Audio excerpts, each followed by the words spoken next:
So I got hit straight away of a big decision. And I was kind of like one of these people that if I didn't do it and somebody else did it and it became a super success, then I'd be sat there going, oh, could have been me. Welcome to Your Mind, Your Business, the podcast that dives into the real grit of entrepreneurship. I'm your host, Carina McLeod, entrepreneur and fitness fanatic.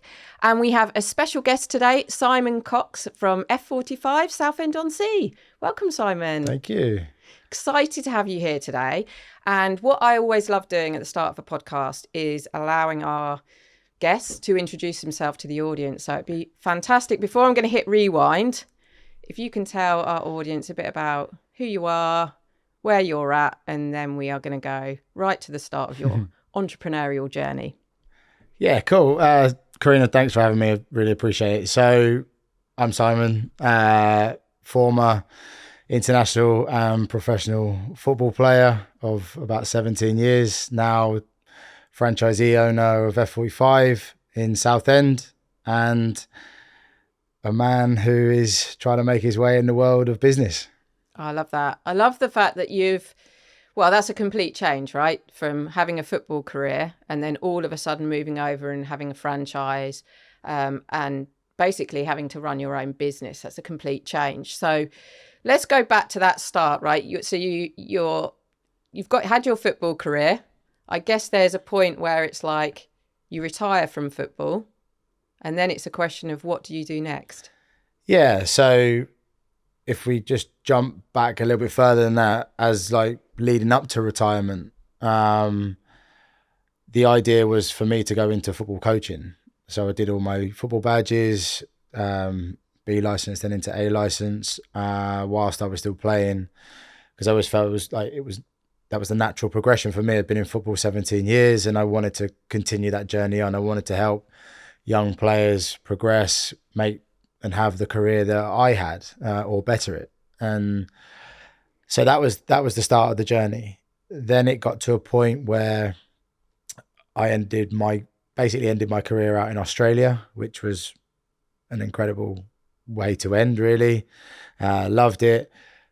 My daughter was born here, so I obviously had to forego the Australian lifestyle and come back here.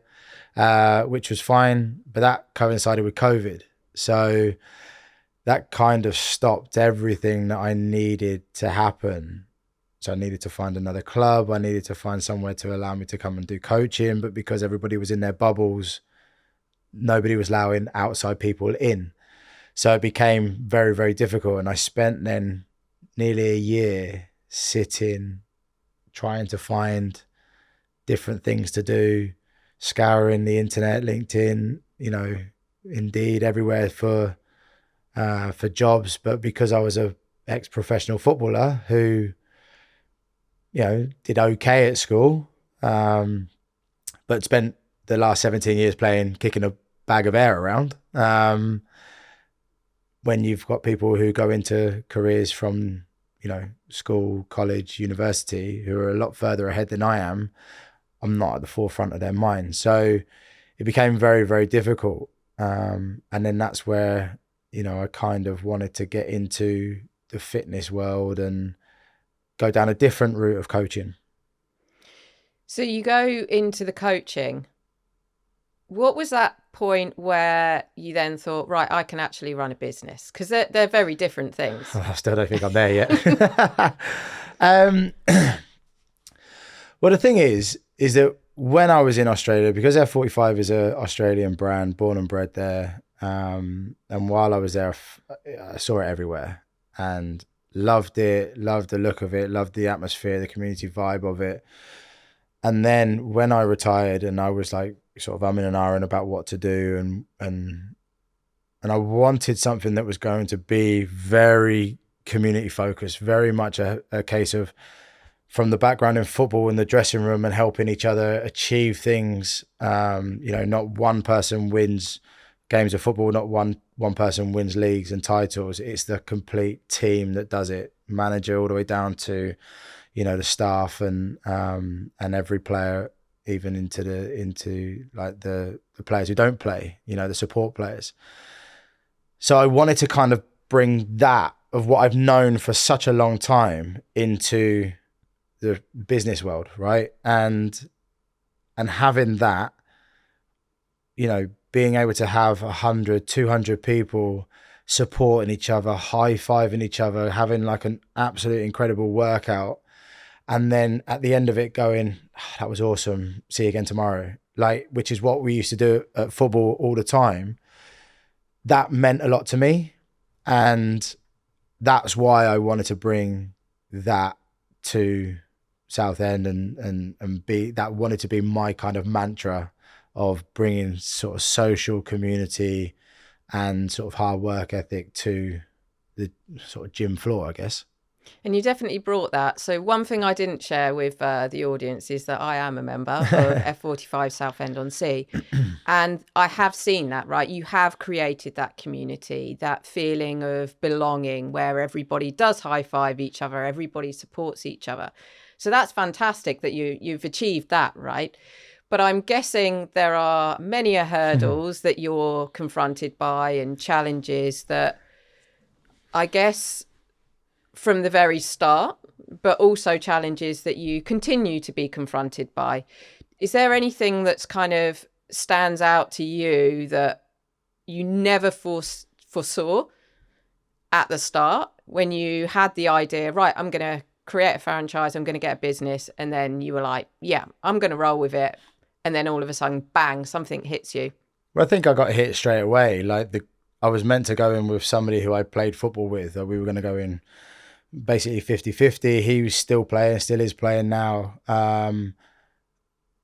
But as I was talking with him, and we were about to sort of pay our bits of money into to become franchisees, he decided he wanted to pull out because he was coming to the end of his career. He just had a baby, and you know, that kind of thing. So he had a lot going on, whereas I was sort of had my first one. You know, I was doing nothing, so I needed to do something. So we were at different sort of junctions of our lives at the time, and I had two choices: either do what he did and go, no, that's okay, I'll find something else, or go, yeah, okay, I'll stump up the rest of the money and become sole owner. So I got hit straight away of like a big decision, and I was kind of like one of these people that if I didn't do it and somebody else did it and it became a super success, then I'd be sat there going, oh, could have been me. Yeah. So I thought, well, you know, I'm going to give this a go. Nobody, like I say, I was okay at school, had more focus on football than I did academics, but no one taught me how to do a business plan. No one taught me how to sort of understand what profit and loss is, and putting in a plan of month, 6 months, years time. I didn't know half of the stuff that I found out. You know, living in Southend, it just become a city. You have to pay certain things that, you know, some other places don't have to pay, and you're like, well, that was an extra 600 or 700 quid that you didn't have to worry too much about. Now you do. So yeah, I think I just kept hitting bumps upon bumps straight away from the get-go, but it was a very steep learning curve, and it continues to be, and we'll always come up against things that we need to worry about. But the one thing that allows me to get out of bed at 5 o'clock in the morning every day, to get into the gym, to, you know, to see people working hard, and to feel like they've got their work done so they can then go and attack their day, is the community that we build. That's awesome. And the fact that you almost know what your motivator is there, right? And as you say, what gets you out of bed in the morning, because I'm guessing there's many things that go on in your mind that make you probably at times don't want to get out of bed, right? You know, those sleepless nights. But before we go on to the sleepless nights, I'm keen to understand, like, so you're already going into the business world. You haven't been in the business world. You've been very much, your career's been in football. You've got somebody beside you almost at some point, and it feels a bit safe, I'm guessing, when you know you're going in with someone. Going in on your own, how did that fit? Like, what was going through your mind when you then were like, right, I'm going to do it on my own? I was scared, but I was excited at the same time. I was nervous because I was sinking the entire, like taking from every pot that I had saved up from football. I was taking from all of it. So I was all in. I'm in, and that's it. But I kind of I felt like I still needed somebody alongside me to have those horrible conversations with, the ones that you can moan to each other and be like, why is that not working? Who do we need to bring in? Why do we need to bring that person in? What else can we be doing to make us a more of a success than we are? That kind of stuff. And then when you're in it on your own, you don't have those people. So you sit and you have those horrible thoughts every single day. You wake up and think, is this potentially going to be the last day that we're open? Is it going to be, am I going to get so many members that are going to cancel, or are we going to have an incredible day? We're going to get so many people join us, so every day is completely different, but being in it on your own, it makes you learn very, very quickly, and kind of grow up a little bit as well. Yeah, definitely. And you talk about those kind of thoughts in your head, right, of going round and round. How do you shut those or turn them off, or maybe not turn them off, but kind of turn the volume down? I think every day is different, and I think that's the good thing, is because if every day was the same, it would really get people down, or and even when I look at football, I never got too high with the highs and never got too low with the lows.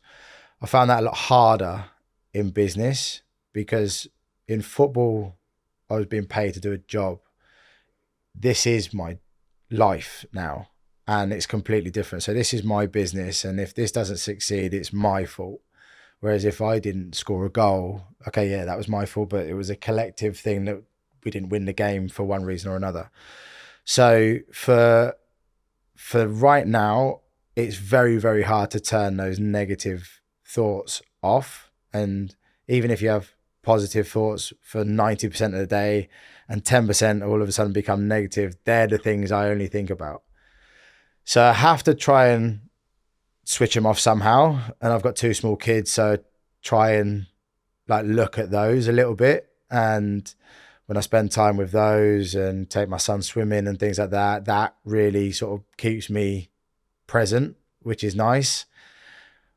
But it's so difficult. It's very, very difficult.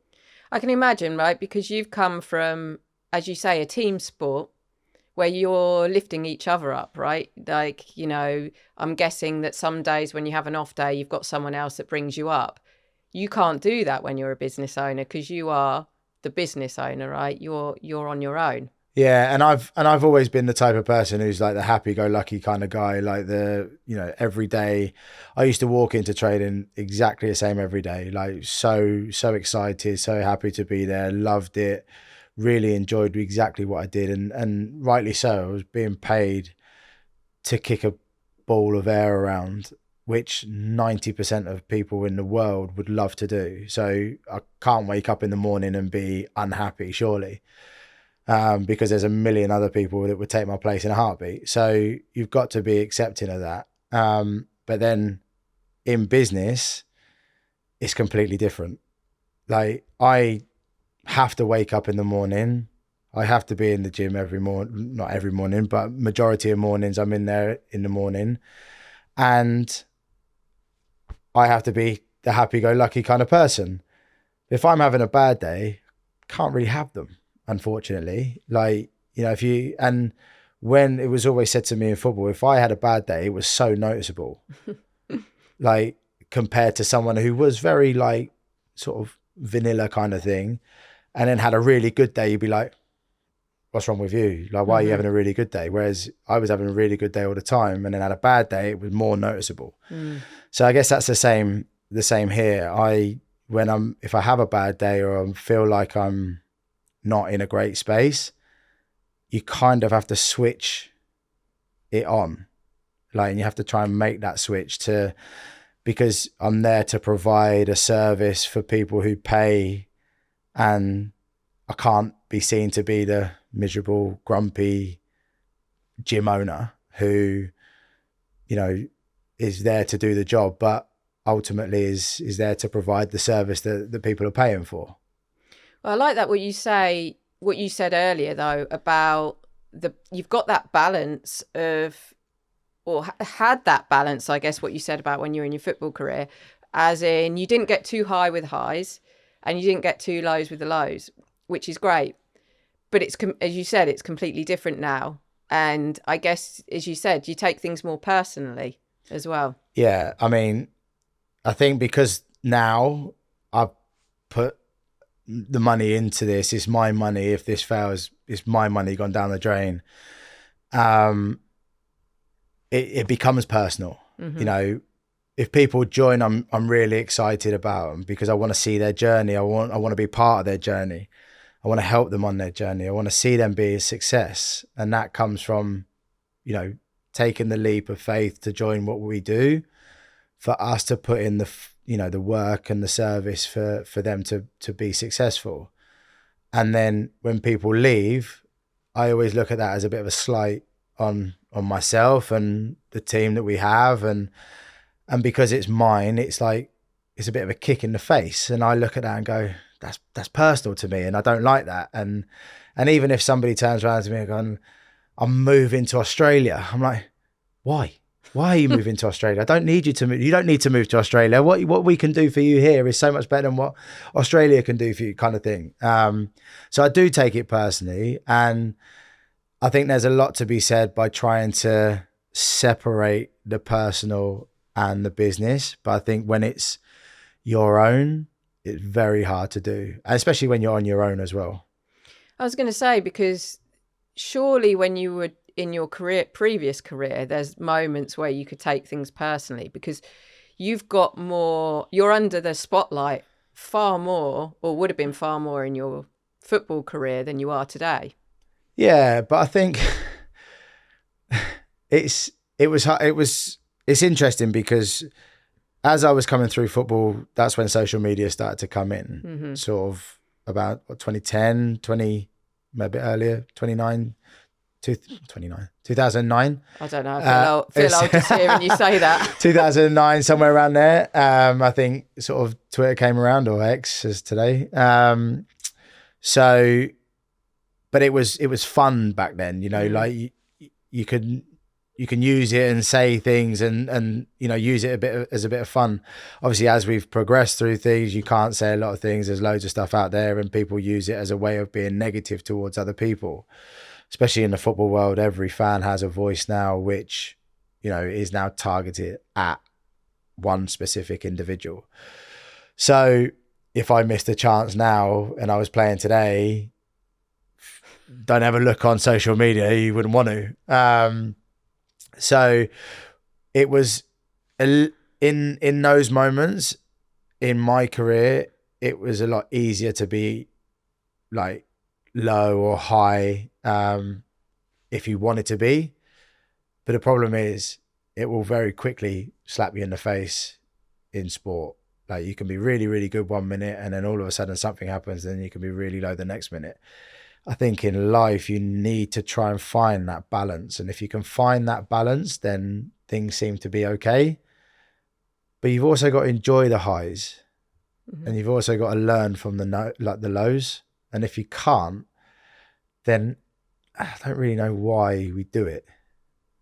100%. I love that. Is that, yeah, those highs are great, but you need those lows, right? You need those lows to learn from. So talking of lows, like, please let's talk about lows. Sleepless nights. Because, you know, people could be sitting here Can you tell? Both of us are just sat here like that. You know, people can sit here and go, great, so you had your football career, and people from the exterior can see, great, you've created this community, F45 Southend-on-Sea, doing really well, there's this real buzz. But the bit that people don't see are those sleepless nights, right? And when you're questioning yourself. I'm guessing you have sleepless nights, or I kind of know because of the bags at the eyes. Because you've told me, because not the bags, but yeah. Yeah, I mean, look, take last night for example. I finished up at the gym. We had a session in the evening at 7:15. We finished off about 8 o'clock, just after, and I'd set the studio up for the next morning. Took me around to about 9:30. I got home, had some dinner, so we're talking, 10 o'clock ish, and then I was doing some work, sending some like replies to emails, replied to messages. We had a few things that happened throughout the day, some cancellations, some people were coming back to us, which was great. So I had to sort all those out. By the time I got into bed and even thought about shutting my eyes, we're talking about 11:30. And then it's because you've only just finished, your mind's going. So you're talking at, you could be awake until sort of midnight, 5:30. And then knowing that your alarm's going off at 5 because you've got to go back and do the early morning ones, which is, again, fine, 6 hours sleep, not too bad. But your mind will never ever stop, because you're always thinking of, what could I have done better? What can we do better? How can we improve? What are people thinking? Why, if somebody's thinking about leaving, how can we stop them from doing that? And then how can we bring more people in? And what is it that they're looking for? And so you're always thinking. So those sleepless nights are they're nights now. They're just normal nights, I think, in my world. And so you talked earlier about how you sort of that negative versus positive thoughts, and spending time with your kids helps you kind of just bring things into a different perspective. How do you shut down, or you say your sleepless nights, you're wired, probably is a good term. How do you stop that, or at least settle it? I would say you need a hobby, but then I don't have time to have a hobby. But I do, in terms of like, I like my racing. Like, we've done a few races together, and I love that. And I think that takes me away from the absolute scrambledness of my mind on a daily basis. And I just then I have one focus, and that is just from getting to the start line and the finish line, and nothing in that hour and 20 minutes, hour and a half, whatever it takes, can take me away from that. I'm in that moment, and that's it. And that's what I try and do when I'm with my kids. I know it's very difficult. I'm terrible. I'm always on my phone. I think because of being the owner, and people ask me questions all the time, WhatsApp communities, everything else going on, like, and if you get the it goes straight to you, and it's like, okay, so I'll reply to those, and I try and stay away from it as much as I can when I'm with my kids. But that's very difficult. But definitely having a hobby, I try and switch off. Like, I'll get to, when we've done races before, you get there like about an hour or so before, and you then sort of switch into mode. Very similar to what I used to do with football. As soon as you're in, phone goes away. Now you're focusing on what's about to come. So I try and do that. It's just, that's the difficult part, I guess. Yeah. Do you find that after, though, when you've had that moment of, it's almost that moment of freedom from your mind, of that it changes your perspective of what was going on pre-race? Oh, absolutely. It also scares me, though, because about what I'm about to walk into after. And that's the, I guess, the good bits and the bad bits, right? It's whatever's happening or happened before. You get an hour to an hour and a half or so where nothing can stop you in that moment, and then you deal with it after you've done really well, or something's gone wrong, or whatever happens. You generally then have to deal with the fallout of whatever the previous thing was. So it's it's just so, it is difficult. Finding that balance is hard. I've listened to numerous podcasts, listened to a lot more successful people than myself talk about balance, work-life balance, work-family balance, and nobody ever gets it right. You don't get it right first time, you don't get it right second time. Inevitably, people don't get it right. And unfortunately, it's sometimes the people that we love are the people that suffer from it.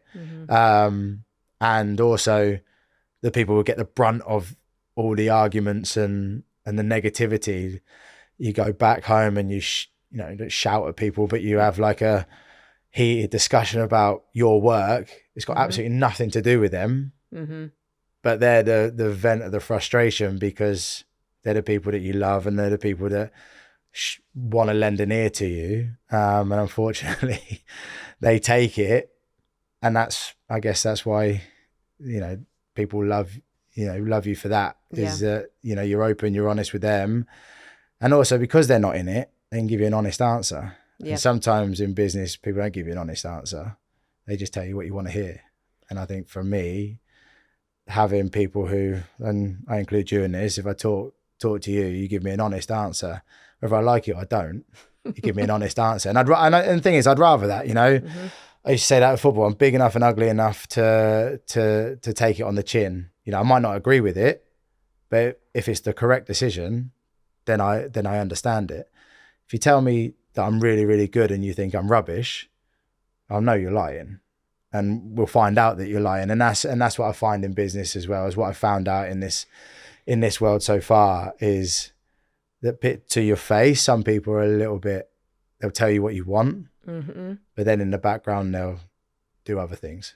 Well, this is kind of a reason why I wanted to start up this podcast, right? Is because there is this facade, right? There's this facade of success stories. There's this facade of people sort of almost wanting to be by your side when they see the great things that you're doing.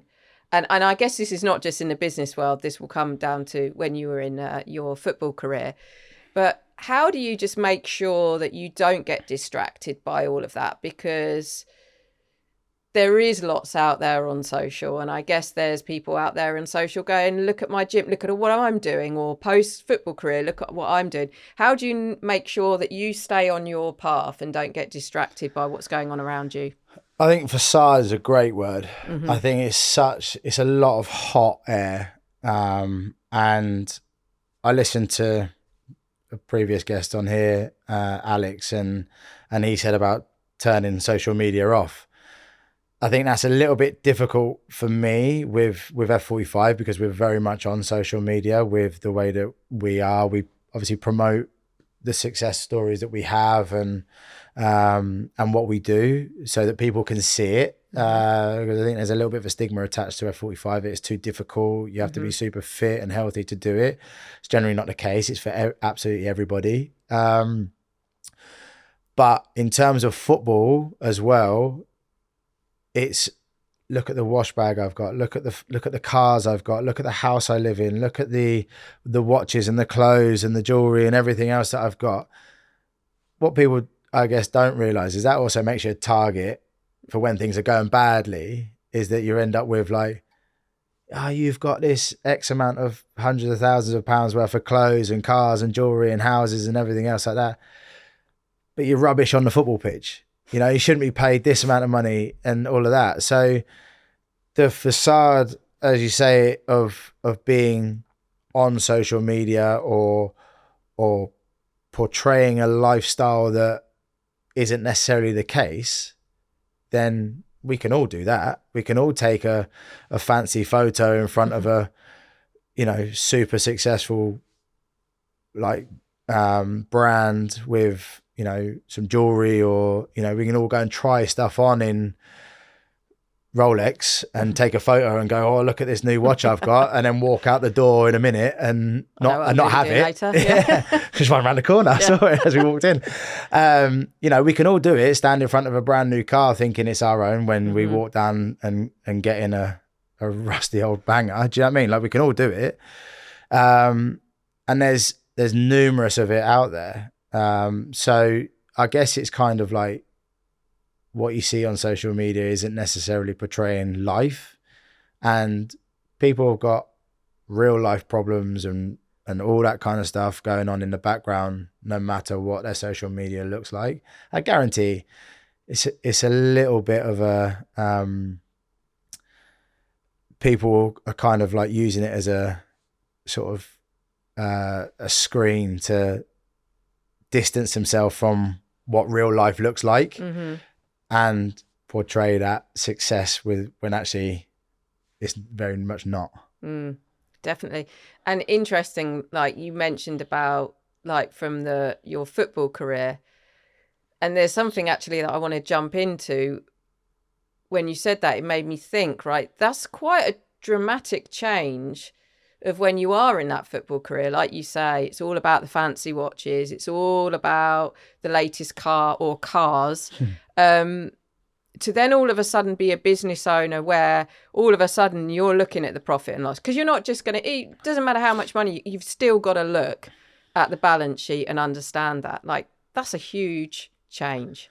Yeah, because you're not just looking after yourself now, you're looking after something else. So as a business owner yourself, right, you employ people. So what your P&L looks like matters not just for you, it matters for the people that you employ. So you need to worry about it. You know, whether you have a sleepless night over it or not depends on, I guess, how much success you're having. But if you're not necessarily in profit or you're super successful, that's a worry for a lot of people.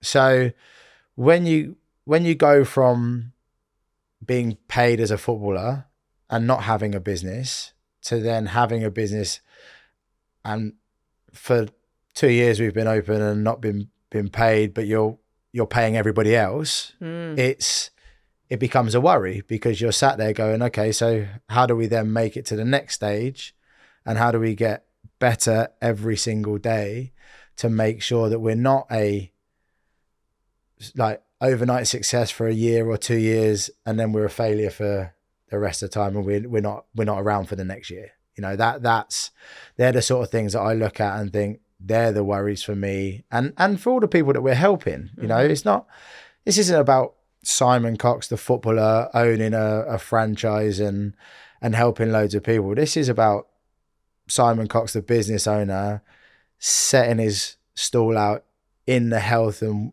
wellness and fitness industry, helping so many people achieve some really, really great things that they wouldn't have been able to do on their own. Because you speak to a lot of people in the gym, and I do as well.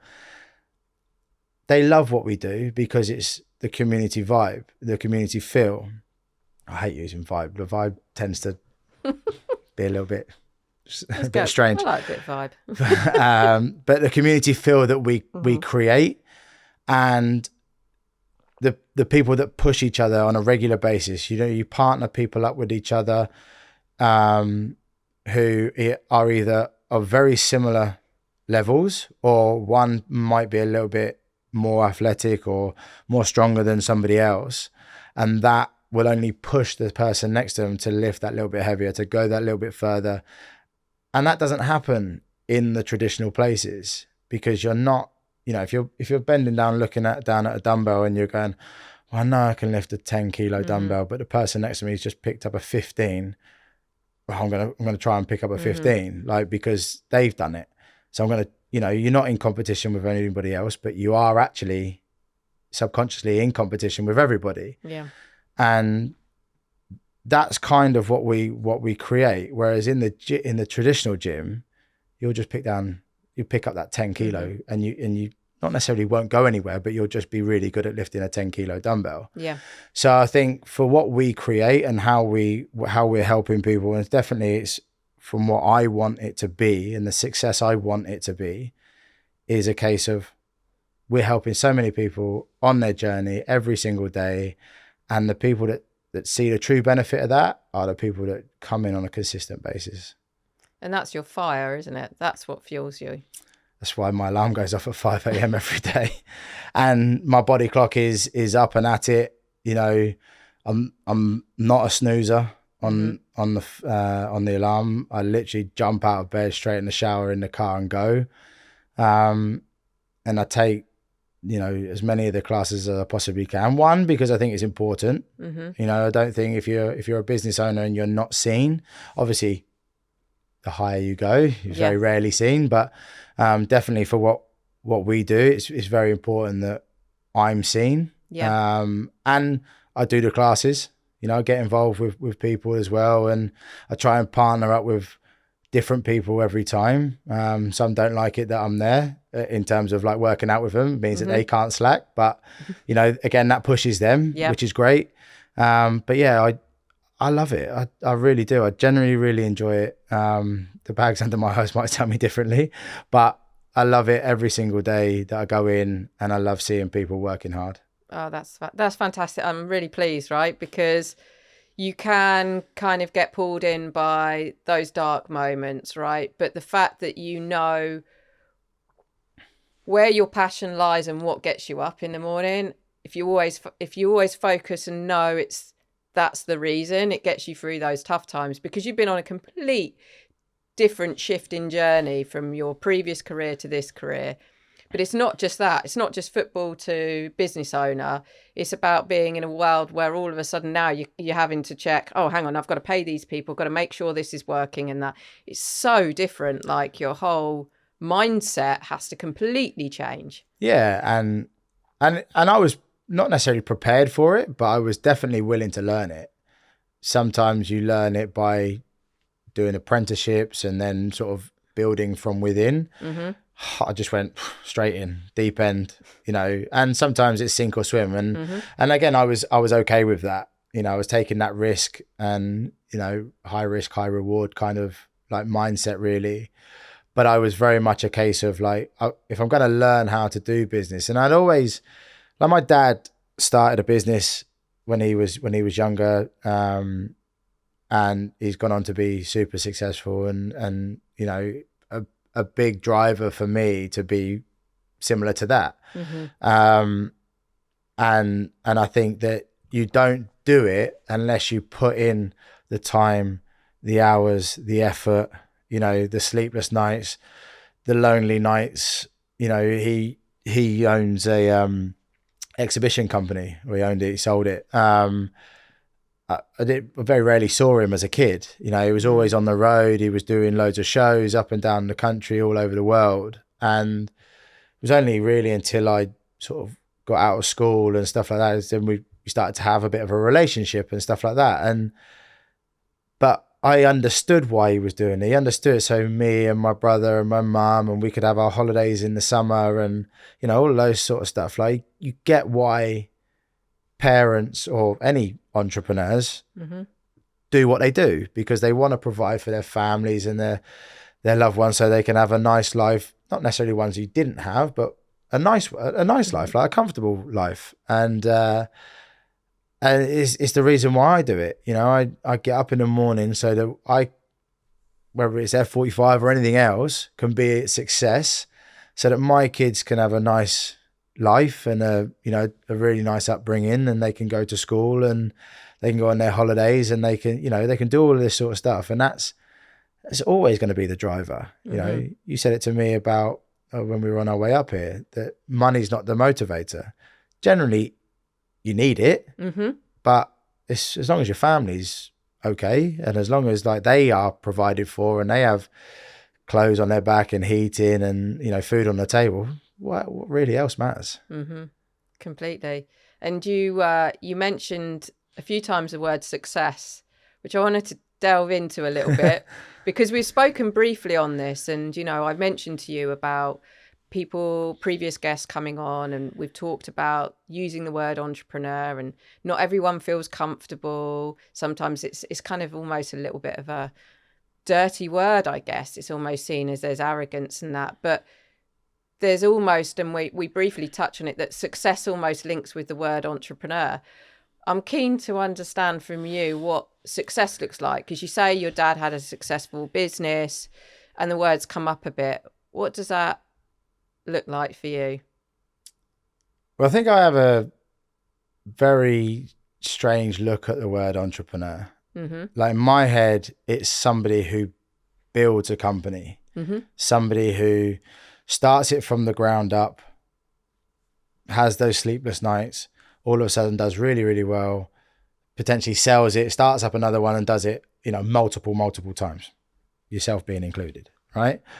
My dad done it. I just look at myself as a business owner. I'm like the kind of gatekeeper of the franchise that I own, right? So I wouldn't necessarily call myself an entrepreneur. And I don't think I would ever do that unless I, in my definition of that word, did what I just said it was going to be, like start from the ground up and build it. And then all of a sudden, whether you sell it or, you know, it finishes amicably, and then you sort of live with the profits, and you know, you've had a good ride with it.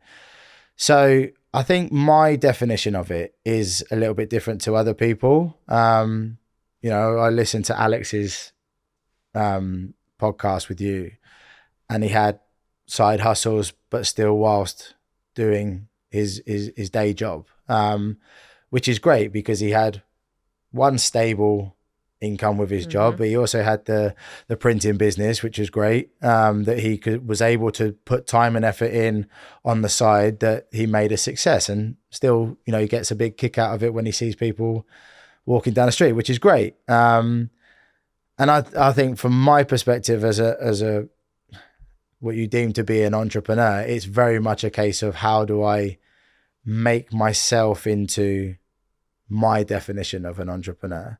And that is by creating something, building it, and enjoying the process while we do it, as opposed to being the gatekeeper of somebody else's entrepreneur. It's fascinating, isn't it? Because there is a different perspective on how everyone sees it. And I guess there's that part then that almost when you'll accept, oh, actually I've hit entrepreneur status. Like, what does that mean though?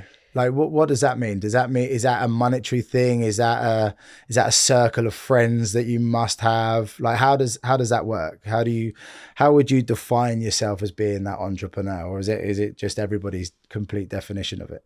It seems to be everybody's complete definition of it. It seems to be, I think there seems to be the word success comes a lot against it and attaches to it. Like you almost sort of said, well, I'll feel like I'm an entrepreneur when I get to X. And X is usually the success. Now that could be monetary, as you say, that could be social surroundings. And it's interesting how the two almost go along sort of coexist, I guess, of what success is actually, how people perceive success varies.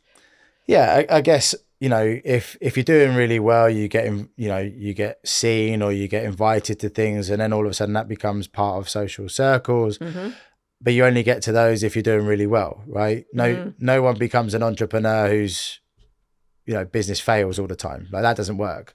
So I don't know. I just think from my perspective, with where I'm at right now, I am just the holder of a franchise and trying to make that work as best I can. And then if we're able to do anything else or something else on the side that would allow me to be even thought of as an entrepreneur, then we'll start to build that, and that would then make me an entrepreneur, I guess. Yeah, it's fascinating how it all is. And, you know, you've gone through a journey of like the whole shift, as we've spoken about, from the football to being a business owner. Is there anything that has hit you harder? Like, let's say one key thing that no one would really realize, or you never thought before entering it, that has really been a huge challenge for you. I don't think anyone would expect it to be as hard as it was, especially a franchise. I think my perspective of a franchise was the kind of easy way into business, you know, like Business for Dummies, you know, like those books are now out there, right? It was that kind of thing. Somebody who didn't know all of the bits that we've spoken about in this today. I expected all the help. I expected, you know, to put the money in, to have the, you know, the support network around it, for people to do not necessarily all the work, but very much a case of like, okay, so how much, like, to ask the questions, how much do you know? What do you know? Like, what do we need to help you with? And how are we going to make this a success? Bearing in mind, it's their business as much as it's my business. And I me personally, where we are in conjunction to London and Essex is the biggest county in England, I was expecting probably a little bit more help on my side with everything that I've had to do. So I've only realised that 2 years in, or 18 months in, when I had to go and find myself really a business manager, somebody who's been really, really helpful for me. But I don't think anybody, I never expected it to be that hard. I expected, especially as a franchise, I thought you'd get the help. And then when you were able to fly on your own, they would let you go, and then you would be a success because they've given you the groundwork and they've given you the product and they've given you all the support that you need, and you understand it and you learn it, and you recycle all of those every single month, 6 months, 12 months.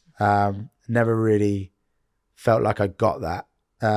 So the learning was probably the biggest slap in the face, I think.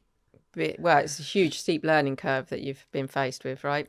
Yeah, and I think it's taught me well. Of course it has. You have to learn, and like I said, you never. Yes, you lose, but you never lose, but you learn. Right? Is the sort of big saying always. But you learn more times, I think, especially as an entrepreneur, than you win. The successes are great when you get them. Sometimes few and far between, but the learning or the losses tend to happen quite regularly. And it's how you deal with those, I think, separates the really, really good ones to the ones who sort of are a little bit on the fence, or the mediocre ones. 100%. I love that. And before we wrap up, you've sort of touched on it briefly there, but if you were to give advice to your younger self, not saying that you're old or anything, what would it be? Definitely go into anything with your eyes open. Probably ask more questions than I did. I don't think there's ever a dumb question. So I would definitely say to ask more questions. I never regret. I think that's something that I'll never do. You do things at the right time with the information that you have at that time. So never regret. And I would always jump in 2-footed all the time, because I think it's the best way to learn. But definitely ask the questions along the way. Yeah, definitely. Eyes wide open. Try when you haven't got the sleeping bags underneath them. Yeah. Awesome. Thank you, Simon, so much for coming in today and for sharing your story. I've learned a bit more about you, about football, about football, which we've never really spoken that much about. So I appreciate you being open. I love the fact of your passion for growing a community. I think, when we talk about success, I see that as success, in that you have created that positive community just being a member of F45 Southend-on-Sea. I've definitely seen that. So I think that's something to definitely celebrate about as well, and wish you all the success moving forward. So thank you. Thank you very much. And thank you everyone for listening today. Love this episode? Don't miss out. Hit subscribe on our YouTube channel and follow us on Spotify, Apple Podcasts and Instagram as we continue to keep it real.